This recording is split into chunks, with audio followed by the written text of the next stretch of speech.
The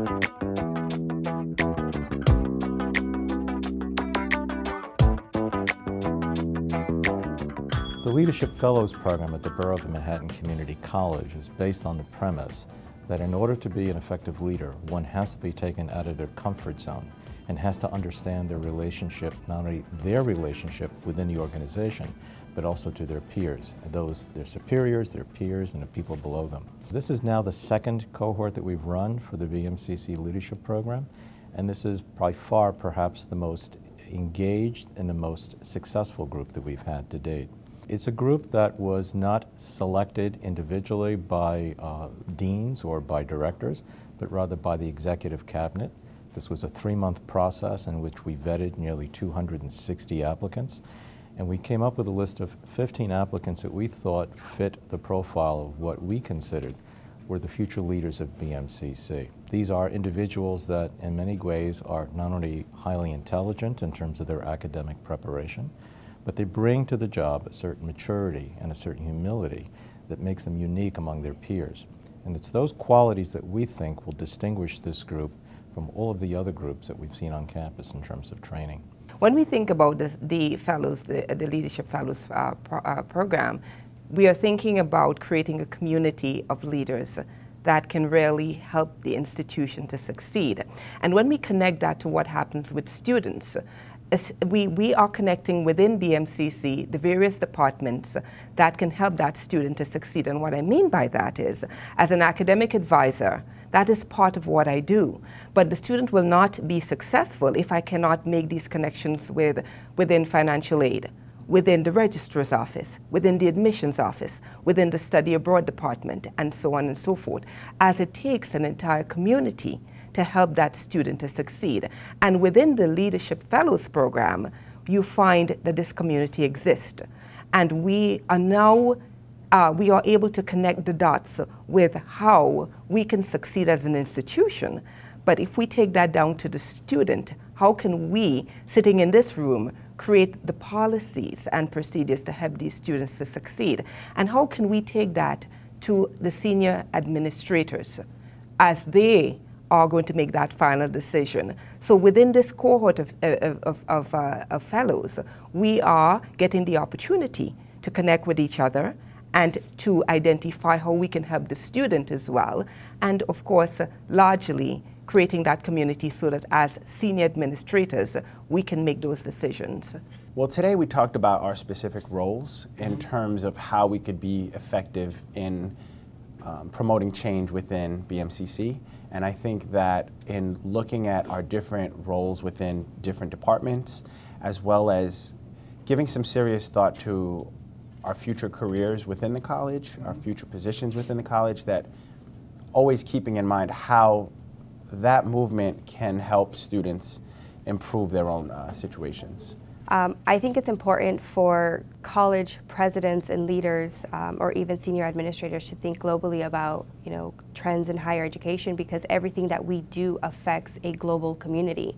We are in the classrooms teaching our students to think globally about their career aspirations and changing the world and, leaving their stamp out there. And I think that if we don't practice what we preach, it's kind of hard for them to conceptualize that. I also feel that there are a lot of changes in higher education that are happening internationally that affect us at home.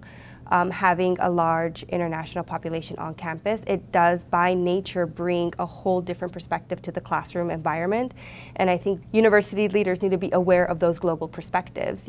As Antoinette was mentioning earlier, the college population for community colleges has changed. It used to be more non-traditional adult learners, and now we have a very traditional college population. And looking globally at students that same age, we have students in Hong Kong initiating these huge social protests, and that is inspiring students at our campuses to do kind of the same thing and to become these agents of change. And I think it's very important for college leaders to understand that and be able to, lead effectively to prepare our next generation of students to be good global leaders and be good communicators and be good, agents of change. Today we met with a person from NYU, Lauren Wright.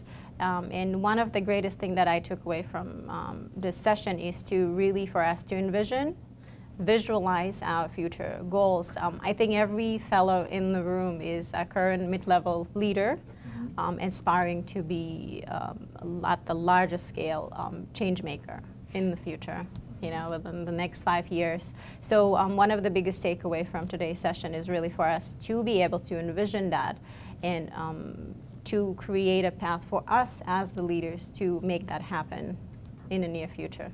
What motivated me to participate in this program is, first, I had the opportunity to discuss topics that were not necessarily in my background, such as project management, innovation, human capital management, and for me that was really gave me great insight, and it also helped me prepare to be a leader or take on leadership roles.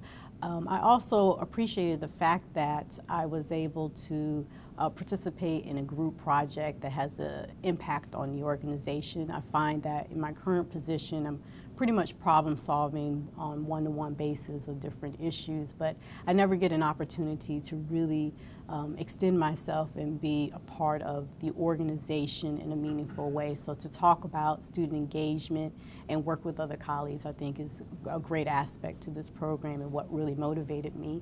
And I would say the last piece of it is actually being able to interact with my colleagues in a different way and to learn more about them and what they do. And again, typically in my role in the organization, I have a limited interaction with the people sitting around me, and this is the first time I'm actually in a team setting, interacting, knowing them, and getting a chance to work on a project. So I felt like learning new skills, discussing new topics, being able to work on a project, and then also being able to interact with colleagues was really a good selling point to why I wanted to participate in the leadership program. What appealed to me about this program is that, number one, it showed me that the college was very serious about its succession planning and about developing the people in the college. So I found that to be a very positive thing about the college. And then secondly, I appreciated this program because I appreciated that it was a nice recognition of my value to the college and my potential value to the college in the future, and that it was a good structured opportunity for us to develop our skills and to be able to take up future leadership positions in the college. And the third thing, which some of the other people have also touched on, is that it is a good opportunity to develop a cohort. And should at least some of us continue in the college, I think if we are the leaders in 5, 10, 15 years, then we will already have established a very strong working relationship, and we can do great things for the college. My biggest takeaway from today's session is a reminder, and it was just screaming at me as I heard it being said, not to limit your sights.